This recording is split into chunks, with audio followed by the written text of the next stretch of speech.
3 heures du matin. Le baraquement en bois d'Auschwitz est glacial. L'air est chargé d'une humidité qui transperce les os.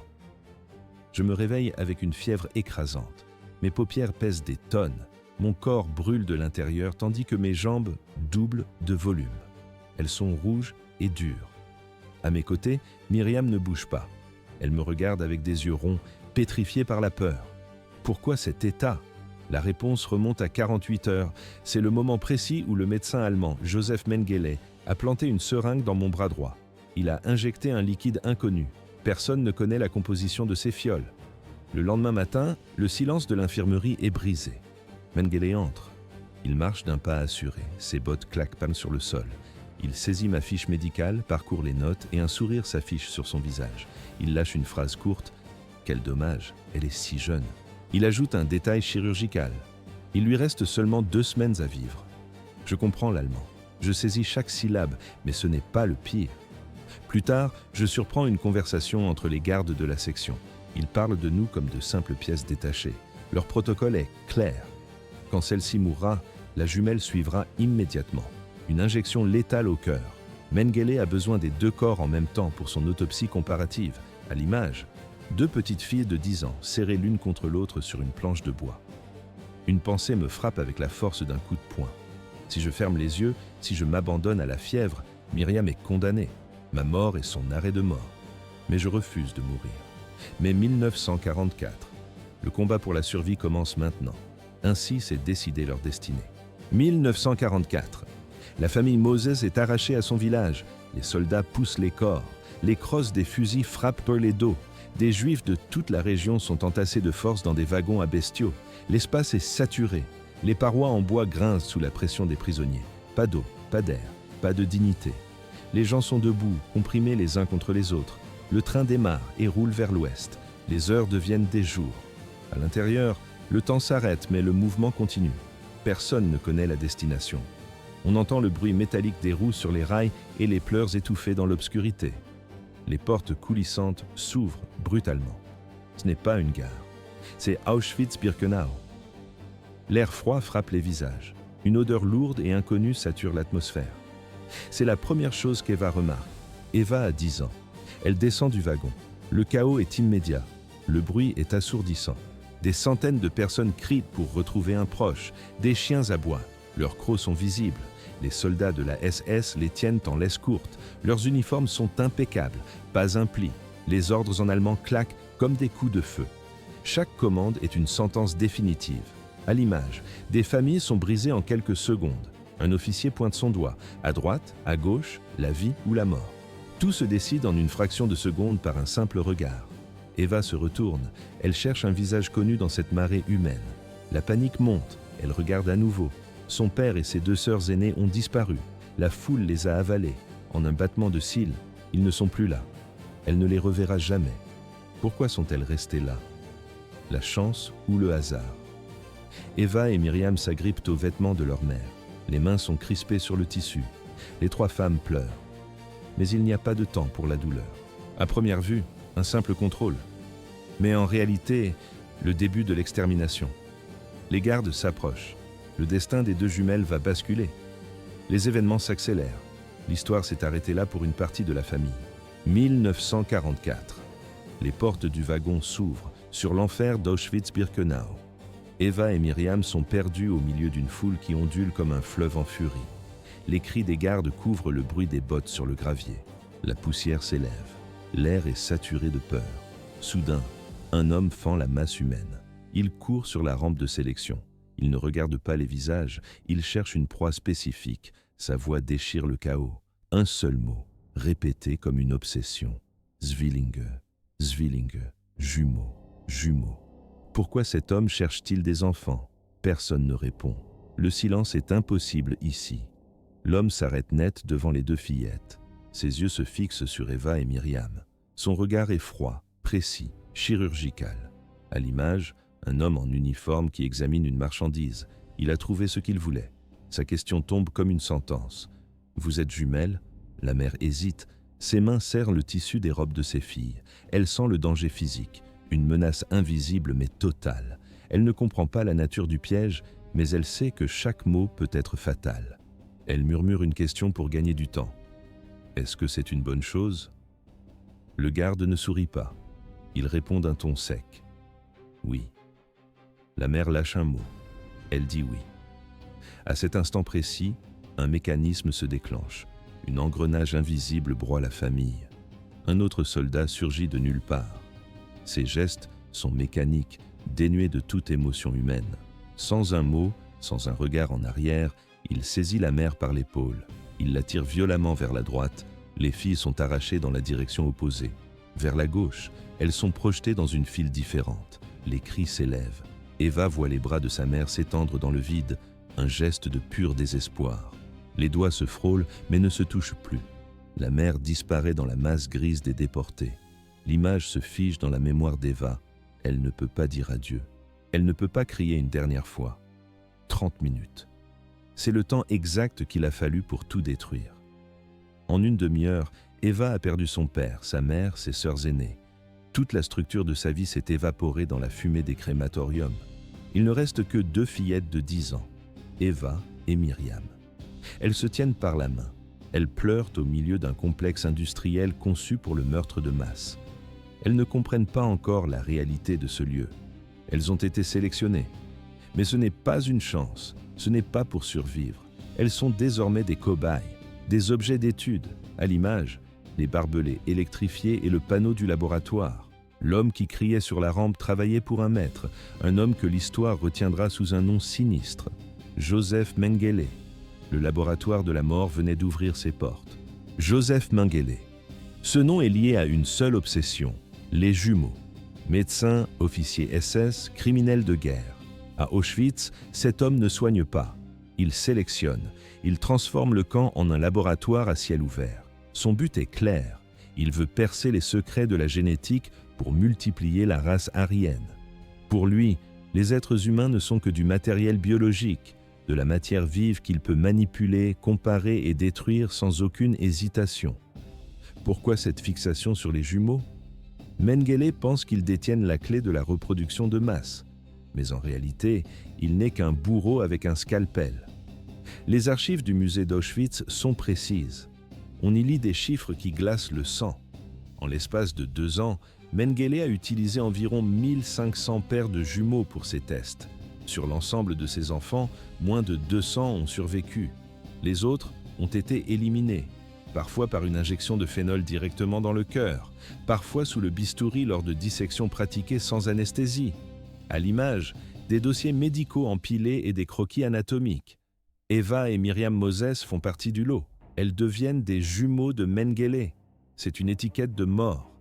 À ce moment-là, les 2 fillettes ne comprennent pas la portée de ce titre. Elles ignorent que leur existence ne tient qu'à la curiosité d'un monstre.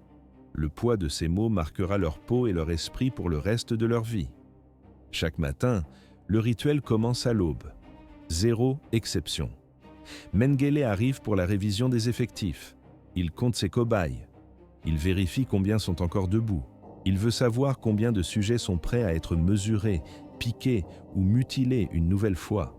Sur la vidéo, on voit des enfants alignés dans le froid. Les ordres tombent. Les enfants doivent se déshabiller. Ils restent debout, totalement nus sur le sol en béton. Le froid pénètre les os. Sous la lumière crue des lampes, ils sont vulnérables. Mengele passe entre les rangs, un carnet à la main. Il observe les corps, note les réactions, ignore les larmes. Pour lui, ce ne sont pas des enfants. Ce sont des données statistiques. Le danger était permanent. Chaque examen pouvait être le dernier. Le médecin ne s'arrêtait jamais. Si un jumeau mourait, l'autre n'avait plus aucune utilité. Il était exécuté dans l'heure pour permettre une autopsie comparative. Une mécanique de mort parfaitement huilée. L'histoire a retenu son nom, mais les victimes ont porté ses cicatrices. Il passait lentement. Il observait. Il notait.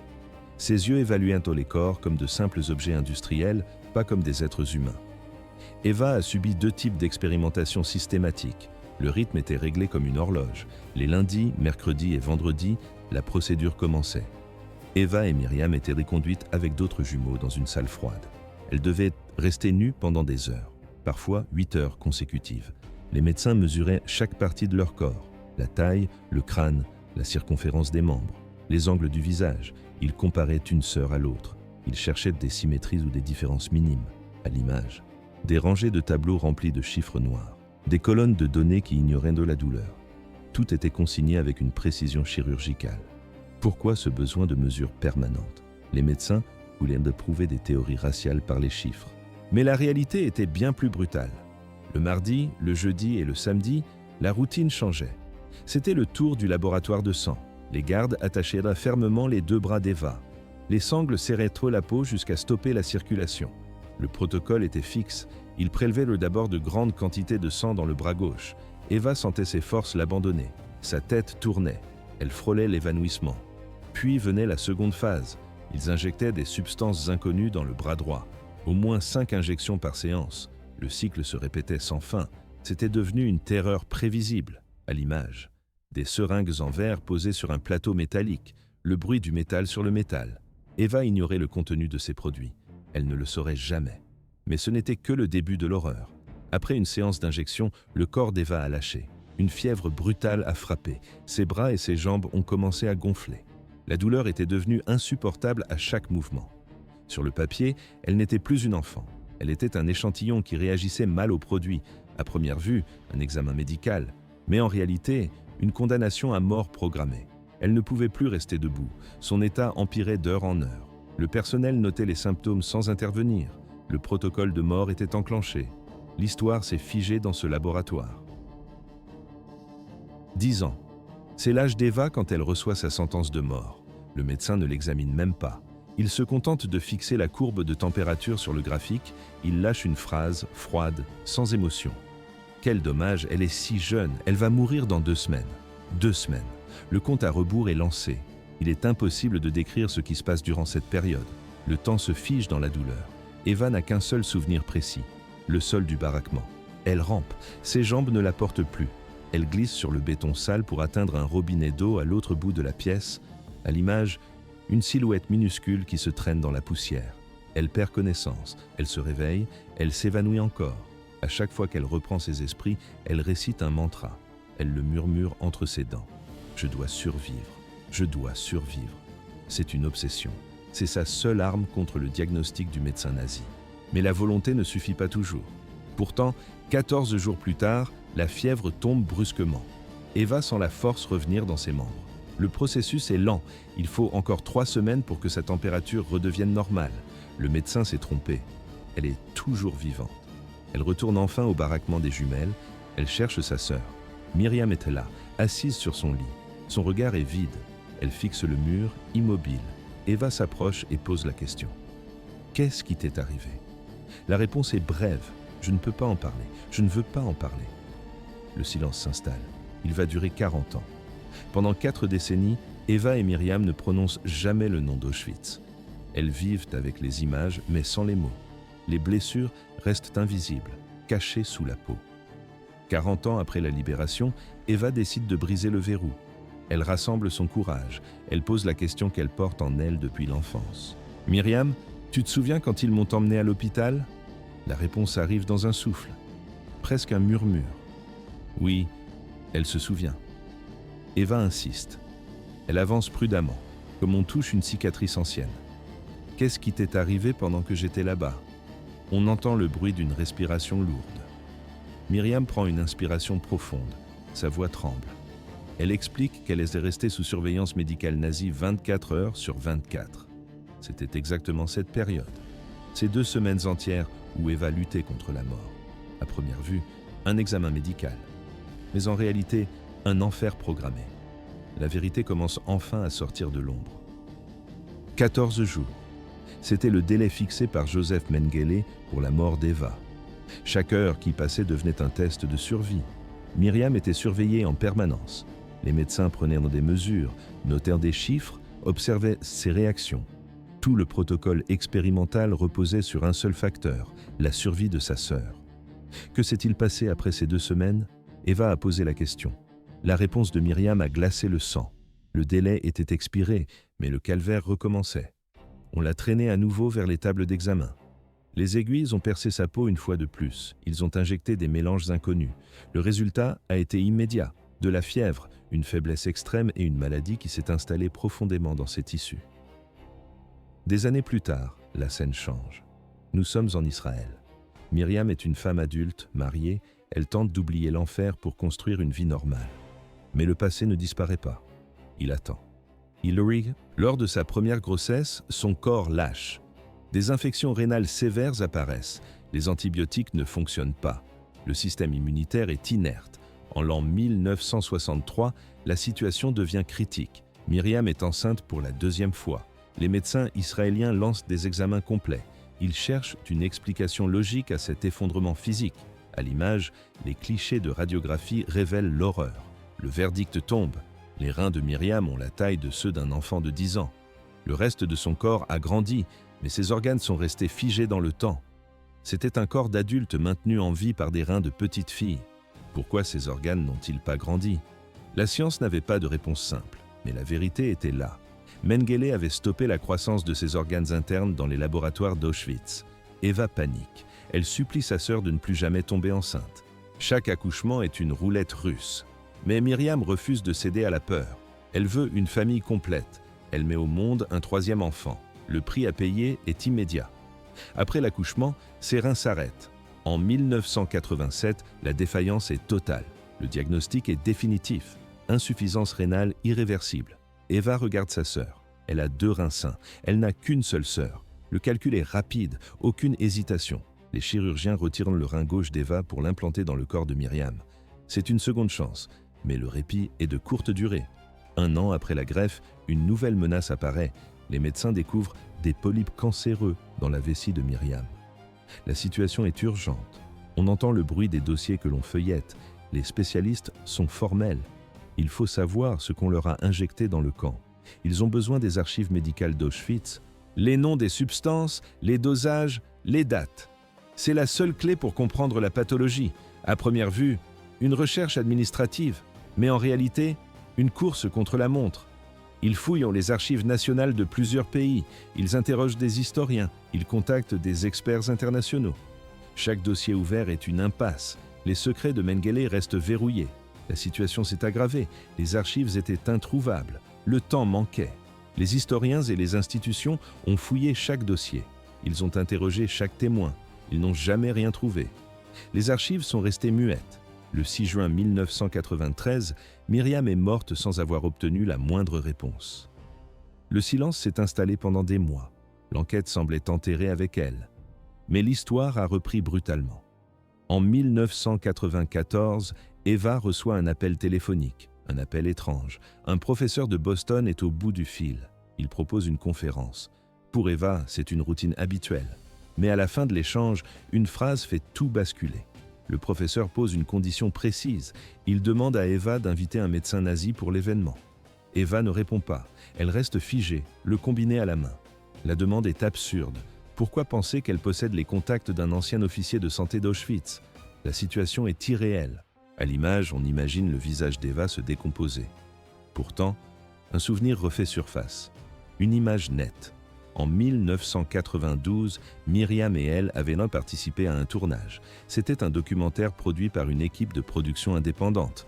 La première partie de ce projet avait été dirigée par l'un des intervenants du studio. La deuxième partie avait été confiée à un autre membre de la même équipe de production. Enfin, le troisième segment avait été finalisé par un dernier collaborateur de cette structure. Mais ce n'était que le début d'un engrenage dangereux. L'erreur était désormais interdite. À première vue, c'était une simple demande académique, mais en réalité, c'était une confrontation directe avec le passé. Les événements se sont alors accélérés, il n'y avait plus de retour en arrière possible.